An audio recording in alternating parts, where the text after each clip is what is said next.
So I have my needle threaded and ready to go.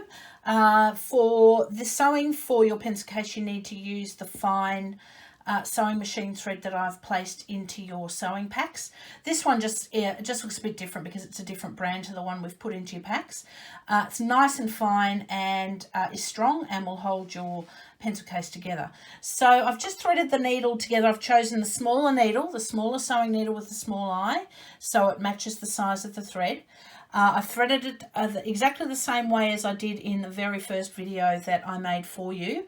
I have tied multiple knots on top of each other at the end. I have a long end of the thread, which is our sewing thread, and we have the shorter end, which is our spare thread. So as we start to run out of thread, we release that.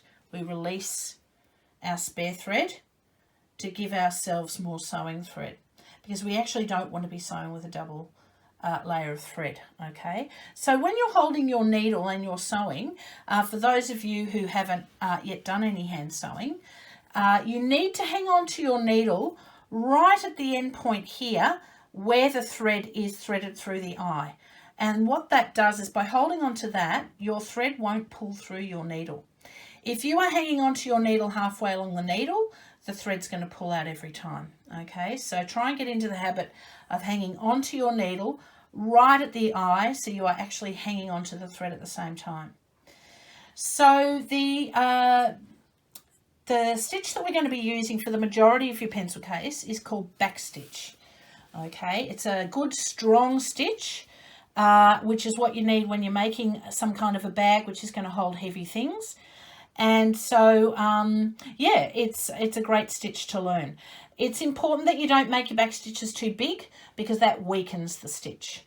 The small, even stitches are the best, but that takes a bit of practice. So perhaps you will want to get yourself a spare piece of fabric or a couple of pieces of fabric, rule yourself a straight line on it, pin it together, and do some practicing before you start on your pencil case. That might be a very good idea.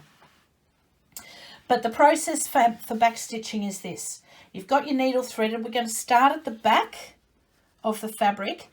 And this is our starting mark, because we only want to sew between here and here. But we're actually, when we start the stitch, a back stitch, we're going to start just in from the edge a bit. So you're going to come up, in from the edge, from the back, up, through the line. Now I'm deliberately using a dark thread, so hopefully you can see what I'm doing.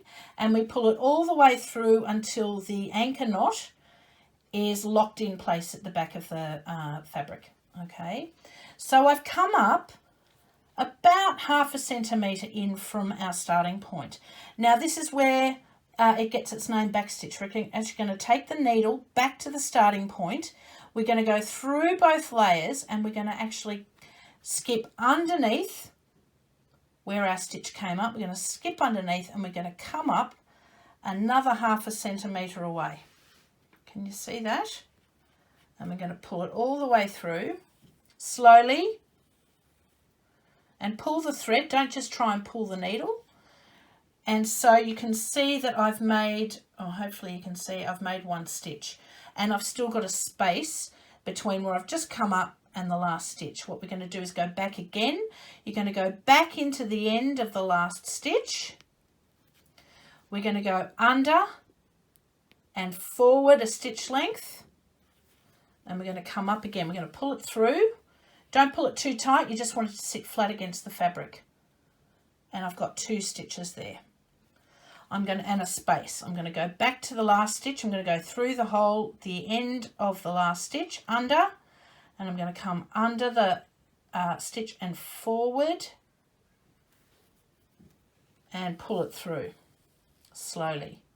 Okay, so now I've got 3 stitches there. Now I'm right at the edge of the fabric, so what I'm going to do is I'm just going to go through to the back, take my needle through to the back, pull it down so it looks like I've got 4 neat stitches there.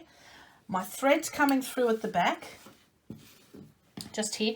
Now at this stage you can probably take your pin out too, because it's just going to get in the way. So we actually need to finish off, we need to knot off our thread, and we need to knot it off firmly and strongly. Now those of you that work in A7 will remember that there was a series of photos on the window of how to knot off a stitch. Now obviously you're not going to have them at home. Hopefully you have learned how to tie your own, finish off your stitch before we've gone on leave, but I'm going to demonstrate it again for you now, just in case you've forgotten. And in fact, I might even make another how to end off a stitch with the thicker embroidery thread. It might be easy for you to see. Anyway, I'm going to try my best with this so you can see it. So we're going to pick up a tiny bit of thread. Oops, the focus is out. Tiny bit of fabric. And we're going to make one tiny stitch. And then we're going to go back over and make another stitch in exactly the same spot. Another tiny stitch, like this. And we're going to pull it through.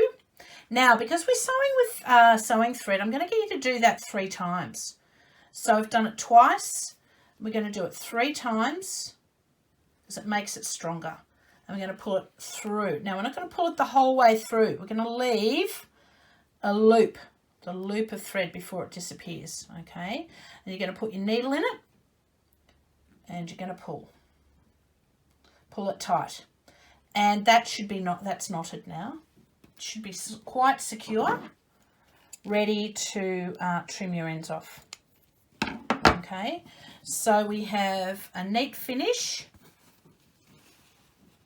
and it's worked out on mine to be 4 neat stitches at the top. Now we're going to do exactly the same thing on the other end. Exactly the same stitch, exactly the same everything. I'll just tie the knots in the end of my thread. Ready to go. So, end of the thread in my right hand, 5 centimeters along. Make a loop. Tuck it under. Pull it tight. Make another loop. Tuck it through the loop. Pull it. Another one. I'm going to do 4 knots just in case.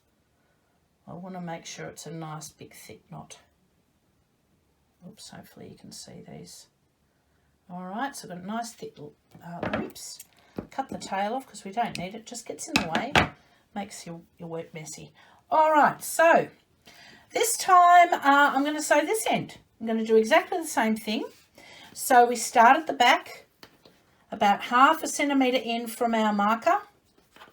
So about 1/2 centimetre in is about there on the line. Come up on the line, pull your thread through so that your knot is anchored at the back. Really important to check that because if it's not anchored, your stitches will come loose. Okay, so now we're going to go back to our marker. So back stitch to the marker. We're going to come underneath and we're going to come forward and that extra stitch length. I'm going to pull that firmly but not too tightly. So now I've got a space left between where I've just come up in my last stitch. I'm going to take my needle down into the end of my last stitch. I'm going to come under and forward another stitch length. Pull it firmly, not too tight. Remember to keep your stitches small and as even as you can. So that's why practice is probably a really good idea. So back stitch into the end of the last stitch. I'm going to come forward to the end of my fabric. Pull it firmly. And then to finish off, I'm going to go into the last stitch. And I'm going to go all the way through to the back. Pull it through. Okay. I've got 4 really neat stitches on the front. I can take my needle on my pin out now. Flip it over. And now I need to finish my stitching off so that it's firm. Okay, so I'm going to pick up a tiny bit of fabric, make a tiny stitch. I'm going to do 1 stitch, 2 stitch, 3 stitch. Oh, I'm going to do 4. So I just miscounted, so I'm going to do 4. So on my 4th stitch, I'm going to come down, but I'm going to leave the loop hanging. I'm going to put my needle through it and I'm going to pull. And now it's knotted. And I can cut the ends off. So Your first 2 tiny rows of stitching have been complete. And so they are strong enough to hold your pencil case together. You can see the space where the zip is going to be inserted, just up here between the 2 sewn ends. And I'll be back in a minute to teach you the next step.